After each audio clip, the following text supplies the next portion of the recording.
রাজস্থান রয়্যালসের বিপক্ষে তিলক ভার্মার ৪৫ বলে ৬৫ রানের ইনিংস দলকে জয় এনে দিতে পারেনি, তবে তাকে তুলে দিয়েছে রেকর্ড বুকে।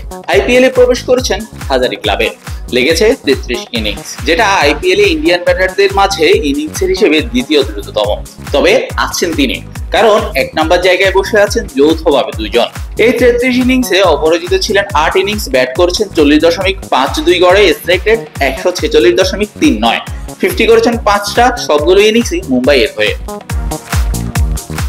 ইন্ডিয়ান ব্যাটারদের মাঝে ১০০০ ক্লাবে প্রবেশেও দ্রুততম এর তালিকায় ১ নম্বরে আছেন সচিন টেন্ডুলকার। মাস্টার ব্লাস্টারে লেগেছে ৩১ ইনিংস, তিনিও এই রেকর্ডে স্পর্শ করেন রাজস্থান রয়্যালসের বিপক্ষে ম্যাচ দিয়েই। ২০১০ সালে জয়পুরে ৮৯ রানের ইনিংস খেলার দিনে ৩১ ইনিংসে সচিন স্পর্শ করেন ১০০০ রানের মাইলফলক, সবগুলোই মুম্বাইয়ের হয়ে। ২০২২ সালে সানরাইজার্স হায়দ্রাবাদের বিপক্ষে ৯৯ রানের ইনিংস খেলার দিনে সচিনের রেকর্ডে ভাগ বসান চেন্নাইয়ের ওপেনার ঋতুরাজ গায়কোয়াড়। তারও লেগেছে সমান ৩১ ইনিংস, সবগুলোই চেন্নাইয়ের হয়ে।